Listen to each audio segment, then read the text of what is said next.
ডাকাতি গিরা এই কুরবানির একটা কথা মনে হয়েছে।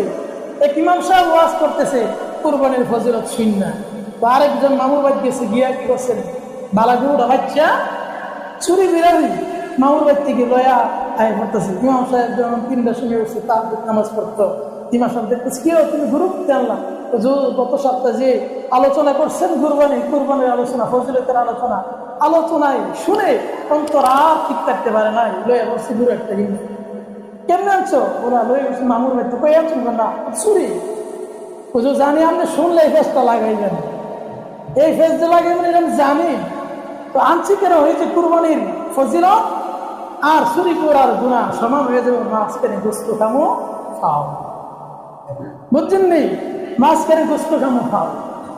পাইছ আমার বাবাজিরা, আমি যে কথাটা বলতেছি, এই কুরবানি একমাত্র আল্লাহর জন্য হতো। ইন্না সলাতি ওয়া নুসুকি মাহইয়ায়া ওয়া মামাতি লিল্লাহি রাব্বিল আলামিন। আমার নামাজ, আমার জামাজ, আমার রোজা, আমার কুরবানি একমাত্র লিল্লাহিয়াতের জন্য হতে হবে। লিল্লাহিয়াতের জন্য যদি আমার কুরবানি না হয়, আল্লাহর জন্য যদি কুরবানি না হয়, তো এই কুরবানি কি করবে? ফ্রিজে গোস্ত আসবে, ফ্রিজে গোস্ত আসবে, বিভিন্ন জায়গায় গোস্ত দেব, কিন্তু আল্লাহর আরশে আযমে গোস্ত পৌঁছবে না। আল্লাহ কি গোস্ত চায়? আল্লাহ গোস্ত চায়? গোস্ত চায় না, আল্লাহ গোস্ত চায় না। আল্লাহ তোমার কলব দেখবে, সেই কলব অনুযায়ী তোমার কুরবানিটা আল্লাহ কবুল করবে, কলব থেকে কবুল করবেন। এখন আসেন, কুরবানি কাদের উপর ফরজ?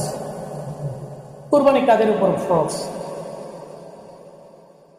এই ঈদের 10 জিলহজ, 10, 11, 12, 10, 11, 12 এই 3 দিনের ভিতরে একজন সুস্থ মস্তিষ্ক মানুষ মুসলমানের উপরে কুরবানি ওয়াজিব হবে যখন তার কাছে কমসে কম 70-80 হাজার টাকা পর্যন্ত থাকবে, 70-80 হাজার টাকা পর্যন্ত থাকবে, তার উপরেই কুরবানি ফরজ।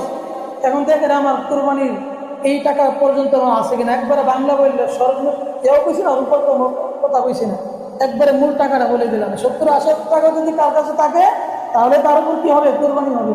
বলে 30,000 কেজি লাগে কুরবানি দিতে, আপনি কি বলছি কেউ 30,000 টাকা দিয়ে কুরবানি দেওয়ার জন্য? আপনি তো হাসি কুরবানি দেন, হাসি দিলে তো আবার ইজ্জত থাকে না, ঠিক না? হাসি কুরবানি দিলে তো ইজ্জত থাকে না, কারণ এখন যদি হাসি কুরবানি দিয়ে মানুষ কি বলবে? মানুষ কি বলবে? বলে এই হাসি কুরবানি দিছে। কিন্তু না, কুরবানি আসলে আমাদের উদ্দেশ্য কি ছিল? কুরবানি এটা কেন আসছে?